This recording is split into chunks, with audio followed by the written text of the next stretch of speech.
Hi guys, welcome back to my channel. आज हम start करने वाले हैं केमिस्ट्री का थर्ड चैप्टर, जिसका नाम है classification of elements and periodicity and properties. अब देखिए, क्लासिफिकेशन आया, चैप्टर के नाम में है क्लासिफिकेशन। किसका? एलिमेंट्स का। कैसे क्लासीफाई किया उन्होंने? मतलब किसी चीज़ को क्लासीफाई करना, उनके कैरेक्टर्स के अकॉर्डिंग, उनके प्रॉपर्टीज़ के अकॉर्डिंग, उनके स्ट्रक्चर के अकॉर्डिंग किसी चीज़ को क्लासीफाई करना। तो देखिए, क्लासीफाई होता क्या है? क्लासीफाई का मतलब हमारे पास कोई ग्रुप ऑफ चीज़ें हैं, उनको हम क्लासीफाई करते हैं।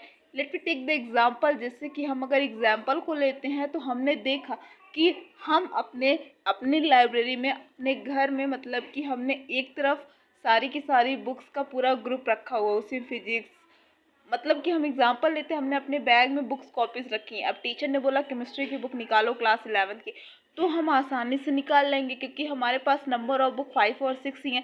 लेकिन अगर वहीं पर हम एक लाइब्रेरी में हैं और तब हमसे टीचर कह रहे हैं कि क्लास 11 की केमिस्ट्री की बुक निकाल कर लाओ, जो कि ऑर्गेनाइज्ड नहीं है, तो हम उसको कैसे निकालेंगे? क्योंकि हमें पता ही नहीं है, उसमें हम परेशान हो जाएंगे कि वो क्लासीफाई नहीं। लेकिन अगर उसी दूसरी जगह किसी टीचर ने, मतलब अगर उसी दूसरी जगह हमारे लाइब्रेरी में हर एक बुक सेट है कि हाँ, इधर क्लास 11 की केमिस्ट्री है, इधर क्लास 10 की, इधर फिजिक्स है, इधर वो है। अगर क्लास के अकॉर्डिंग सब्जेक्ट अगर अलग अलग मैनेज किया हुआ है, अलग अलग डिस्ट्रीब्यूट है, अलग अलग क्लासीफाई करके लाइब्रेरी में सेट है, तो हम इजीली जो है अपनी बुक को फाइंड आउट कर सकते हैं। लेकिन अगर वही चीज़ ऑर्गेनाइज नहीं है, ऐसे ही मतलब इकट्ठे रखी हुई है, तो हमें ढेर सारी चीज़ों में उस एक चीज़ को निकालना इम्पॉसिबल है।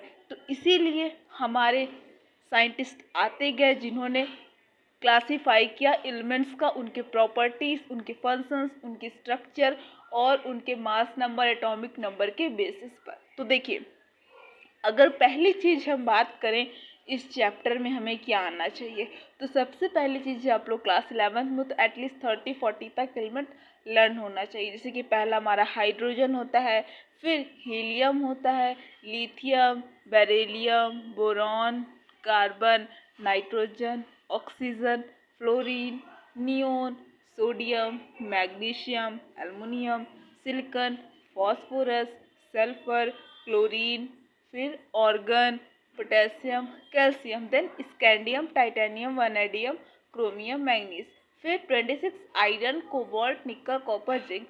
तो ये हमारे 1 to 30 एलिमेंट्स थे, जिन्हें हमें याद करना ही करना पड़ेगा, बिकॉज इसके बिना केमिस्ट्री में पीरियोडिक टेबल या फिर कोई भी चैप्टर पढ़ना पॉसिबल ही नहीं है। ओके, अब अगर हम बात करते हैं अपने मेन चीज़ की, तो हम पढ़ रहे थे classification of elements and periodicity in properties. तो क्लासिफिकेशन मतलब किसी चीज़ को क्लासीफाई करना, उसको ऑर्गेनाइज करना,